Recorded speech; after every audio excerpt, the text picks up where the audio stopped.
2017 में हुए Pradyuman Thakur murder case ने पूरे भारत को हिलाकर रख दिया था और पुलिस प्रशासन पर काफी सारे सवाल खड़े कर दिए थे। चलिए जानते हैं उस 7 साल के बच्चे की क्या गलती थी जिसका खामियाजा उसे अपनी जान देकर चुकाना पड़ा। Hello everyone, welcome to the good narrator YouTube channel. Today's video is revolving around Pradyuman Thakur murder case.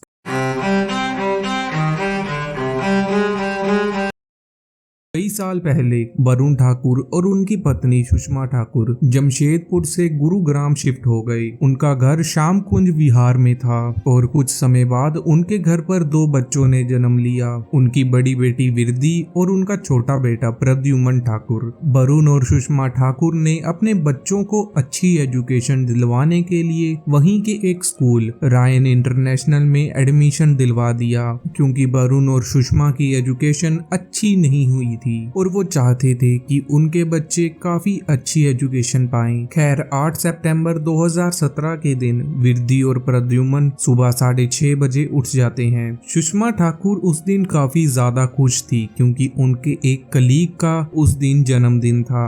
Varun Thakur अपने बच्चों को खुद ही स्कूल छोड़ने जाते थे। सुबह 7:55 पर वरुण ने विरदी और प्रद्युमन को स्कूल के बाहर छोड़ दिया और वापस अपने घर चले गए। कुछ ही देर में कुछ बच्चे टीचर्स के पास भागकर जाते हैं और बताते हैं कि ग्राउंड फ्लोर वाले वॉशरूम में प्रद्युमन ठाकुर जख्मी हालात में हैं। स्कूल के teachers bus conductor Ashok Kumar की मदद से प्रद्युमन को स्कूल के ही एक टीचर की गाड़ी से बादशाहपुर में एक हॉस्पिटल में ले आए, जिसके बाद उसे आर्टेमिस हॉस्पिटल में ट्रांसफर कर दिया गया, जहां पर प्रद्युमन को डेड डिक्लेयर कर दिया गया। और दूसरी तरफ वरुण ठाकुर 8:08 पर अपने घर पहुंचते हैं और तभी उनके घर का लैंडलाइन बजने लगता है और वो जैसे ही लैंडलाइन को उठाते हैं तो सामने से एक स्कूल का सेक्रेटरी बोल रहा था। वो काफी घबराई हुई आवाज में वरुण को हॉस्पिटल पहुंचने को कहता है। कॉल के दौरान वरुण ने सामने वाले व्यक्ति से डायरेक्टर से बात करवाने को कहा,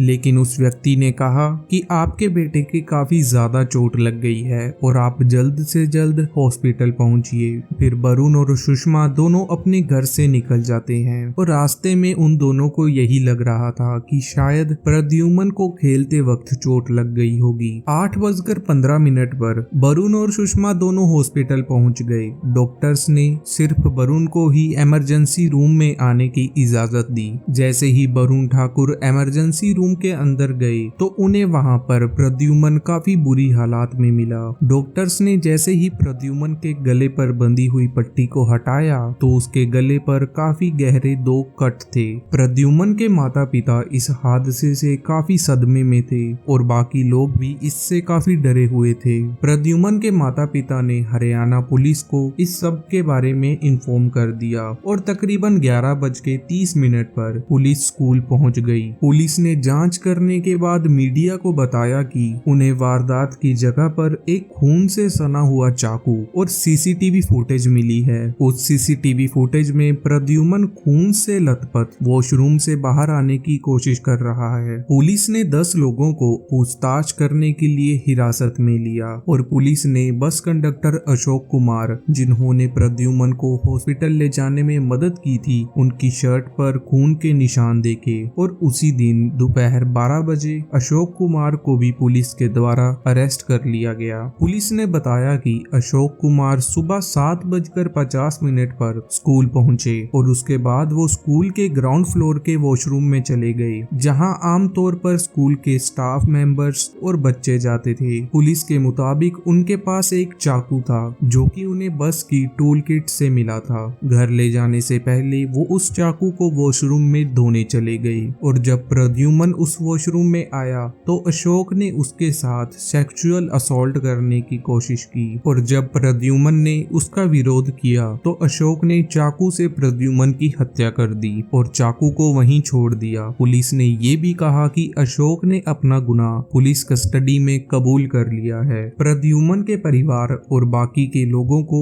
पुलिस की इस कहानी पर शक था। उन्हें पक्का यकीन था कि अशोक को फंसाया जा रहा है। अशोक कुमार जिस बस में कंडक्टर था, उसी बस के ड्राइवर सौरभ राघव ने बताया कि उस पर पुलिस के द्वारा काफी दबाव डाला जा रहा था कि वो ये मान ले चाकू बस की टूल किट में पड़ा था और वहीं से अशोक कुमार चाकू लेकर गया था। प्रद्युमन की पोस्टमार्टम रिपोर्ट में सामने आया कि उसके साथ कोई भी सेक्सुअल असॉल्ट नहीं हुआ था। एक और विटनेस जिसका नाम हरपाल सिंह था, जो कि स्कूल में माली का काम करते थे, उन्होंने बताया कि वो क्राइम सीन पर पहुंचने वाले सबसे पहले व्यक्ति थे और उन्होंने ये भी बताया कि प्रद्युमन को उठाने से पहले अशोक कुमार की शर्ट पर कोई भी खून का दाग नहीं था। हरपाल सिंह को भी पुलिस के द्वारा बुरी तरह पीटा गया था क्योंकि पुलिस चाहती थी कि हरपाल अपने सिर पर इस खून का इल्जाम ले ले। अशोक कुमार ने पब्लिकली ये बात कही कि वो बेकसूर है और उसके साथ पुलिस कस्टडी में काफी टॉर्चर हुआ है। उसे 2 दिन तक भूखा रखा गया और बार बार उसे थप्पड़ मारे गए और पीटा भी गया। खैर, जब प्रद्युमन के पेरेंट्स ने सुप्रीम कोर्ट में पिटीशन लगाई तो ये केस 15 सितंबर 2017 को सीबीआई को सौंप दिया गया। 22 सितंबर 2017 को सीबीआई ने पुलिस के द्वारा दिए गए सारे एविडेंस को रिव्यू करने के लिए एक फोरेंसिक टीम स्कूल में भेजी। फोरेंसिक टीम ने वहां पर एक अलग चाकू पाया जो कि टॉयलेट के अंदर छुपाया गया था और इस चाकू की खोज से पुलिस की बात गलत साबित हो गई। खैर, सीबीआई ने सीसीटीवी फुटेज को भी चेक किया और उन्होंने सीसीटीवी फुटेज में प्रद्युमन के अलावा कई और स्टूडेंट्स को भी पाया। सीबीआई ने स्कूल के टीचर्स की मदद से उन बच्चों की पहचान कर ली और उन्होंने फोरेंसिक सबूतों की फिर से जांच की और उन्हें बस कंडक्टर अशोक कुमार हत्यारा है इस बात का कोई भी सबूत नहीं मिला। सीबीआई की पूरी जांच में पुलिस के दावों को गलत ही पाया गया। 7 नवंबर 2017 को सीबीआई ने रायान इंटरनेशनल स्कूल के एक 11वीं क्लास के स्टूडेंट को अरेस्ट कर लिया। उस स्टूडेंट का नाम कहीं भी डिस्क्लोज नहीं किया गया है, जो कि नेटफ्लिक्स ने इस केस पर एक डॉक्यूमेंट्री भी बनाई है और उस डॉक्यूमेंट्री में इस लड़के का नाम बोलू बताया गया है। तो हम इस वीडियो में भी इसे बोलू के नाम से ही जानेंगे, इससे थोड़ी आसानी होगी। खैर, बोलू क्राइम सीन पर सबसे पहले पहुंचने वाले लोगों में से एक था और उसी ने ही टीचर्स को प्रद्युमन की हालत के बारे में बताया था। बोलू के अरेस्ट के बाद जुवेनाइल जस्टिस बोर्ड ने सीबीआई को बोलू से पूछताछ करने की अनुमति दे दी। सीसीटीवी फुटेज के आधार पर सीबीआई ने भोलू से पूछताछ की और सीसीटीवी फुटेज में साफ साफ भोलू को टॉयलेट से बाहर आते हुए देखा जा सकता है। खैर, बाद में भोलू को वापस स्कूल ले जाया गया और वहां पर क्राइम सीन वापस दोहराया गया और जो चाकू वॉशरूम में मिला था वो भोलू ने कुछ दिन पहले ही पास ही की मार्केट से खरीदा था। सीबीआई ने भोलू के कंप्यूटर और उसके फोन को जब्त कर लिया, जिसमें कि वो अपने क्राइम को छुपाने के तरीके ढूंढ रहा था। सीबीआई ने जुवेनाइल कोर्ट में कहा कि भोलू ने अपने पिता और एक गवाह और जुवेनाइल वेलफेयर ऑफिसर के सामने अपना गुनाह कबूल कर लिया है। भोलू ने प्रद्युमन को इसीलिए मारा था क्योंकि वो अपनी पढ़ाई में ठीक से परफॉर्म नहीं कर पा रहा था और मर्डर वाले दिन उसका एक एग्जाम था जिसकी तैयारी उसे अच्छी तरह नहीं थी और उसी हफ्ते के अंदर उसकी पेरेंट टीचर मीटिंग भी थी।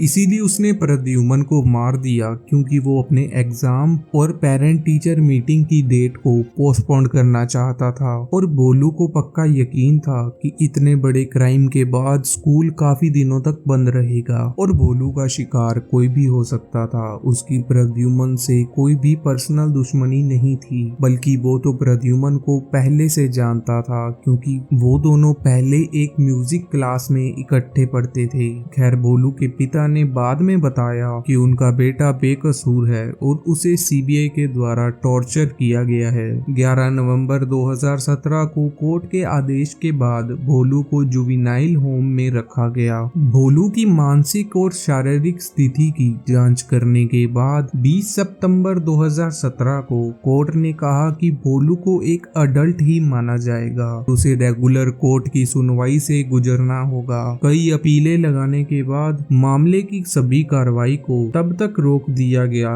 जब तक ये तय नहीं हो जाता कि भोलू पर एक बच्चे की तरह या फिर एक अडल्ट की तरह मुकदमा चलाया जाना चाहिए। खैर, अभी तक तो कोर्ट के द्वारा कोई भी फैसला नहीं आया है और अक्टूबर 2022 में सुप्रीम कोर्ट ने ने भोलू को बेल भी दे दी। कई बच्चों के पेरेंट्स ने स्कूल की सेफ्टी के खिलाफ कंप्लेंट फाइल कर दी थी, जिसके कारण कई स्कूल के ऑफिशियल्स भी अरेस्ट हुए। अगर आपने यहाँ तक वीडियो देख ली है तो प्लीज वीडियो को लाइक कर दें और चैनल को सब्सक्राइब कर दें।